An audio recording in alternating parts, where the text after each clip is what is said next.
Hello, everyone, and welcome back to Stunt Fight TV Live. This is episode 3, where we will break down all the fight scenes that we have shot. For those of you who don't know me, my name is Philippe, and I am a stunt actor and assistant stunt coordinator, and I've been working in the film industry for over 25 years. So in this series, we are going to attempt to break down all the action scenes just to give you a better idea of what it takes to get those scenes done. And in this scene, in this clip, we are going to show you, it's a short one, but quite a challenging one, a scene that we did with Ashley. And Ashley is going to fight Stephanie, Paris, David, and Sheree. So one person fighting 4 people.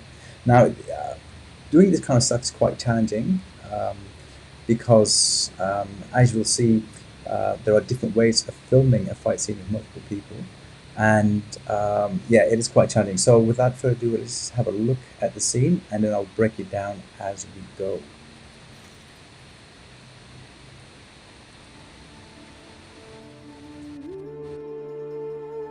So here we have Ashley coming in. Again, really fortunate to have been able to use the red camera. We can use the slow-mo shot at 120 frames, I'm not mistaken.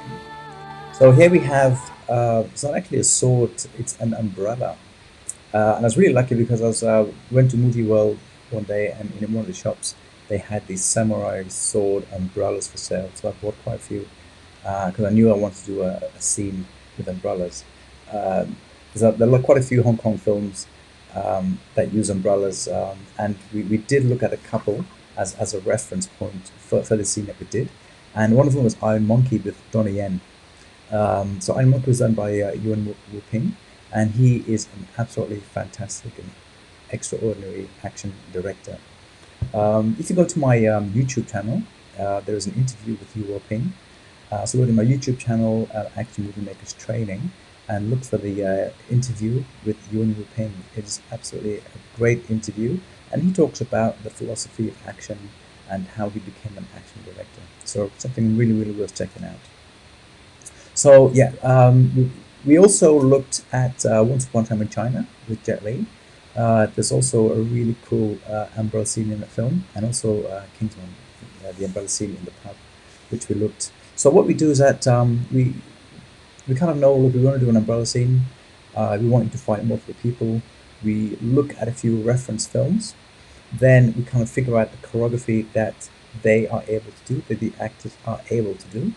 And then we work out the choreography, we really rehearse them, and then we shoot the rehearsals. And the way I like to shoot rehearsals, I like to shoot rehearsals like we would do on the day, so then actors know exactly what to expect, and I can tell the camera guys what to do on the day as well, so we don't waste any time. So that's kind of the procedure of putting a fight scene together. Well, anyway, that's the way I work. So let's just keep moving. So it looks in slow motion. And the music is from Azumi, which is another really great film that you should watch. Let's just keep moving.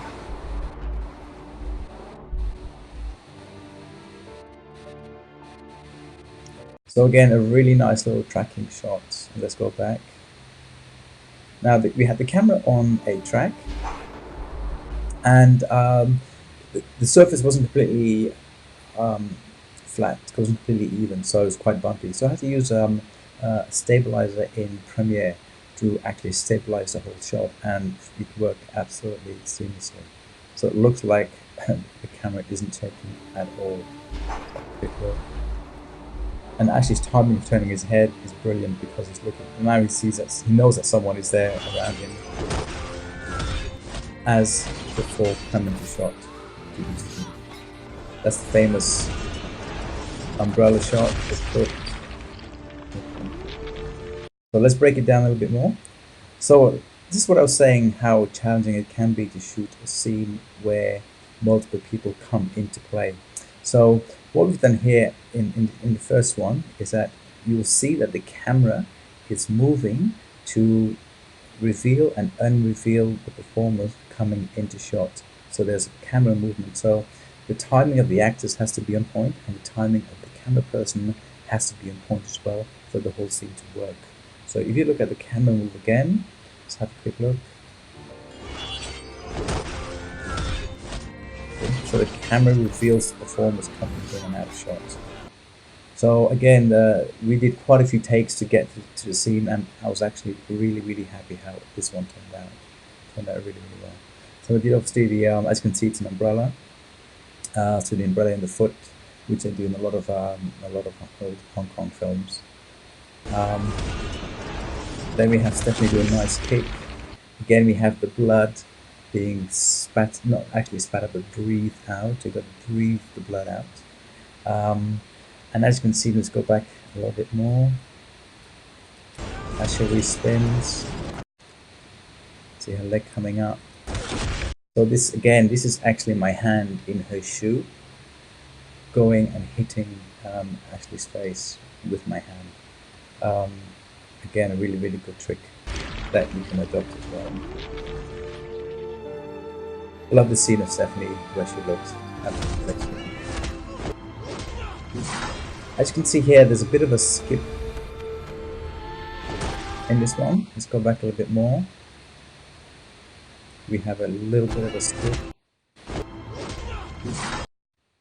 So what happens is that, as you can see in the second one, the difference with the first one is that the camera is not actually moving. So now the performers are coming into frame. So the timing of the performers coming in and out of shot has to be different than the first one. Because in the first one, we had the timing of the performers and the camera person moving together. Now this one, the camera is staying static. So the performers have to come in and out of shots. And it's a little bit of a wide shot, so the timing is completely different than with the first one. So we did multiple takes, and we finally settled with this one because it was really hard to get it. So if you go back again, and you'll see, you compare the first and the second one, just so you get a really good idea of how it works. You can see the camera's moving, almost coming in and out. That's one timing.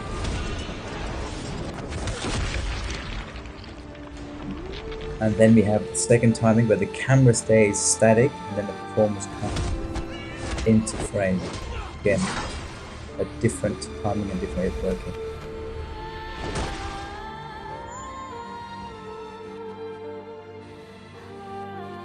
And Ashley was ecstatic. This is actually him expressing how ecstatic he was because we did so many takes just to get that last shot down. And I just kept it, I thought it was brilliant. So that was the first, yeah, I mean, it was a short one, but a sweet one. And again, the guys did a great job, and we did quite a bit of rehearsing. Let me actually show you some of the prep that we did. So this is some of the prep that we did with Stephanie, Paris, Ashley, and David. And we did a lot of rehearsal. This is just part of it. But I'll just run through the video, and then you can see some of the shots that we rehearsed are also in the actual finished product.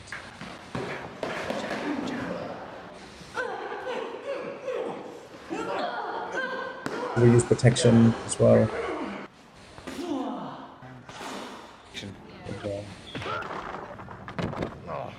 That's a really nice spin. So here we have Stephanie spinning, foot coming up, and in this shot, again, that's my hand in the shoe. David does a great job of spinning out of it. So it's actually just one spin. What you do is that you cut it from two different angles, and in the edit, when you cut it together, it looks like it's multiple spinning. That's another little trick that we use. Here again.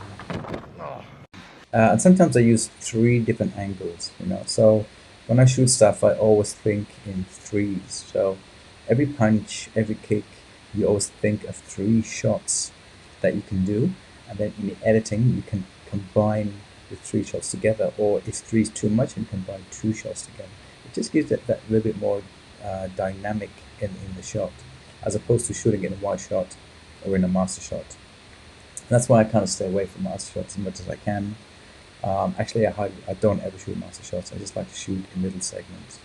It just keeps the energy flowing, and if you have performers that are not 100%, then you can hide a lot to a degree, but you can make them look really dynamic. And at the end of the day, that's what you want to do. You want to have your actors look dynamic. You want to make them look as if they are actually can do what they're doing. Here we go.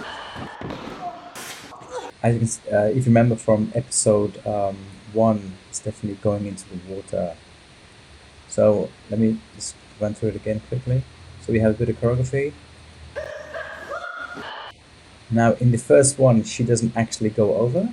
In this one, she doesn't actually go over, just pretends to go over.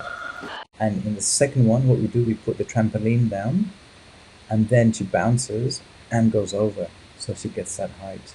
Sometimes it's really difficult to get that height, especially the one that we did in the water, very difficult to get the height. So we put the trampoline in the second shot, and she just bounces off and launches herself, giving you the impression that she's done a really high jump.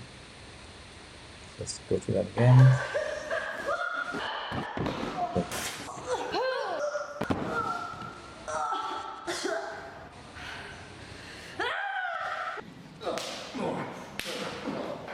That's some more choreography we did with David and Paris fight.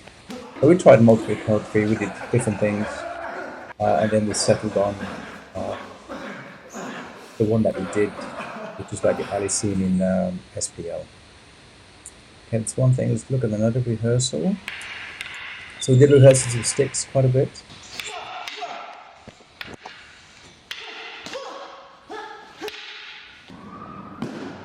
That was a famous punch. So I remember from episode 1, if you go back to episode 1, you can see the punch. If you want to have contact, like I said, you've got to be really careful when you do have contact. Usually we avoid having contact, but we want to try something a bit different. And this is a more advanced level of stunt fighting. So the camera moves in with the punch, revealing the contact and the punch to the face with a little bit of contact, as you can see. So the girls did a great job, because it's really, as I mentioned before, constantly getting punched in the face is not a nice thing. And yeah, they did a great job. And as you can see, when you do contact, you're punching at the end of your range. See, so Stephanie is punching at the end of her range.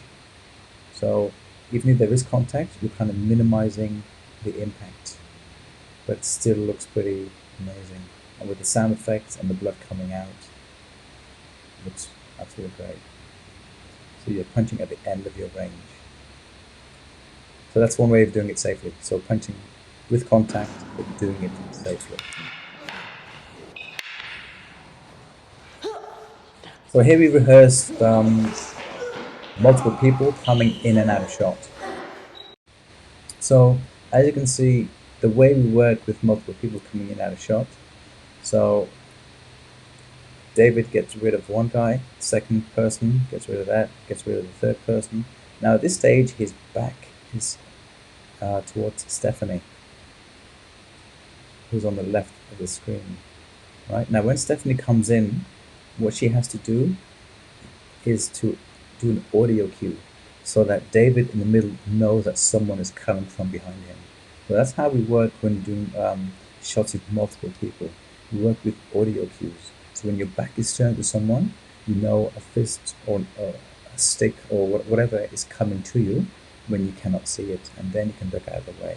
So this is how we do multiple people fight scenes. Let's have a look again. Now it's not perfect because he turned a little bit too early. Let's see what's happening. Back is away. That's it. So it's not 100%, but like I said, it takes a lot of practice, and he's had that confidence as well. See? Sheree turned a little bit too early. She should have been facing the other way a little bit longer, and only when she hears the audio cue of David, that's when she should have ducked. But it is very daunting to do it, and it's a very hard thing to do. And you just got to practice, and have the confidence that the person is not going to hit you when you're not looking at them. Keep going.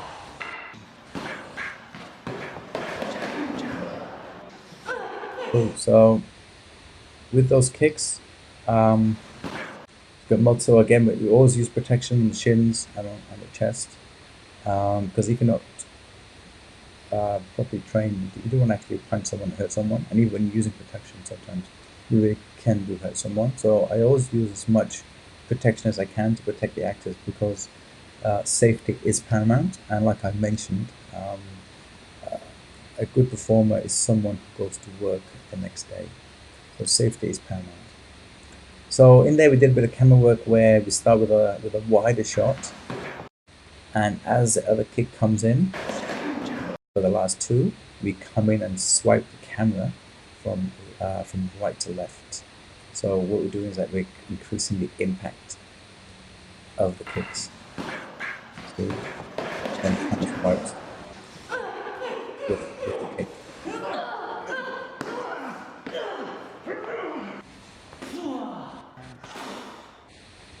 Excellent, cool. So that's it for today. So our take for the day is when you do fight scenes with multiple people, very tricky. If you do it, please rehearse quite a bit.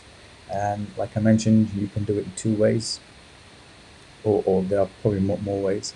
But the two ways you can do it is have the camera move with the performers, so that's one timing, and then have the camera stay where it is, and the people going in and out of shot. And again, you've got to rehearse quite a bit to get it, and not just rehearse with your actors, but also with your camera person, because your camera person also have to have a sense of timing, which is very important for the whole scene to work. So a lot of moving bits that have to fit together to make the scene work. So anyway, thank you very much, guys. I also have, like I mentioned, I also have an online stunt fighting course running at the moment, and if you are interested, please, there's more information on my website, actionmovingmakerstraining.com. And if you have any more questions or queries, please do not hesitate to let me know. Thank you very much again for watching to Stunt Fight TV Live Episode 3, and any questions, please let me know. Good luck, guys. Thank you very much.